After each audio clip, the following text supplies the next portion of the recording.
Indian premier লিগের 2008 সালের প্রথম আসরে চেন্নাই সুপার কিংসকে হারিয়ে চ্যাম্পিয়ন হয় রাজস্থান রয়্যালস। এরপর দীর্ঘ 13 বছর পর গত আসরে ফাইনালে ওঠে রাজস্থান। তবে ফাইনালে হার্দিক পান্ডিয়ার নেতৃত্বাধীন গুজরাটের বিপক্ষে হেরে শিরোপা হাতছাড়া করে সঞ্জু স্যামসনের নেতৃত্বাধীন রাজস্থান রয়্যালস। এবারও রাজস্থান রয়্যালসের নেতৃত্ব দেন সঞ্জু স্যামসন। তার নেতৃত্বে সেমিফাইনালে ওঠে রাজস্থান। আজ দ্বিতীয় কোয়ালিফায়ার তথা দ্বিতীয় সেমিফাইনালে সানরাইজার্স হায়দ্রাবাদের বিপক্ষে হেরে ফাইনালের আগেই বিদায় নিল রাজস্থান। এদিন চেন্নাইয়ের এম.এ. চিদাম্বরম স্টেডিয়ামে দ্বিতীয় কোয়ালিফায়ার ম্যাচে টস হেরে প্রথমে ব্যাট করে 9 উইকেটে 175 রানের চ্যালেঞ্জিং স্কোর গড়ে সানরাইজার্স হায়দ্রাবাদ।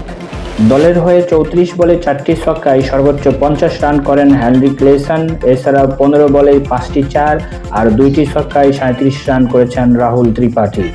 28 বলে 3-4 আর 1 ছক্কায় 34 রান করেন ওপেনার ট্রাভিস হেড। 120 বলে 176 রানের লক্ষ্য তাড়া করতে নেমে 1 উইকেটে 65 রান করে জয়ের পথেই ছিল রাজস্থান রয়্যালস। এরপর মাত্র 27 রানের ব্যবধানে 5 উইকেট হারিয়ে ম্যাচ থেকে কার্যত ছিটকেই যায় রাজস্থান। 14 ওভারের খেলা শেষে রাজস্থানের সংগ্রহ ছিল 93 রান।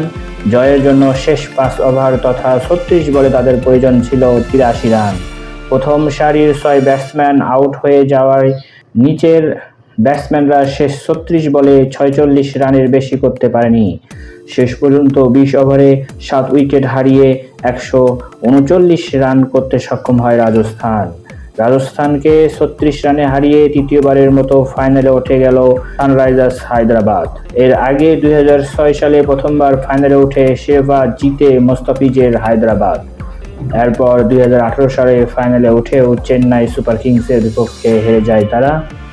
আগামী রোববার চেন্নাইয়ের আইপিএলের 17তম আসরে ফাইনালে কলকাতা নাইট রাইডার্সের মুখোমুখি হবে সানরাইজার্স হায়দ্রাবাদ। সেদিন আইপিএলের দ্বিতীয় শিরোপা জয়ের লক্ষ্যে খেলবে হায়দ্রাবাদ, আর কলকাতা নাইট রাইডার্সের লক্ষ্য তৃতীয় শিরোপা। এর আগে 2012 ও 2014 সালে গৌতম গম্ভীরের নেতৃত্বে আইপিএল শিরোপা জিতে কলকাতা নাইট রাইডার্স। এবার কেকেআরের মেন্টরের ভূমিকা পালন করছেন গৌতম গম্ভীর। ধন্যবাদ সবাইকে। আমাদের ভিডিওগুলো ভালো লাগলে অবশ্যই চ্যানেলটি সাবস্ক্রাইব করে আমাদের পাশেই থাকবেন।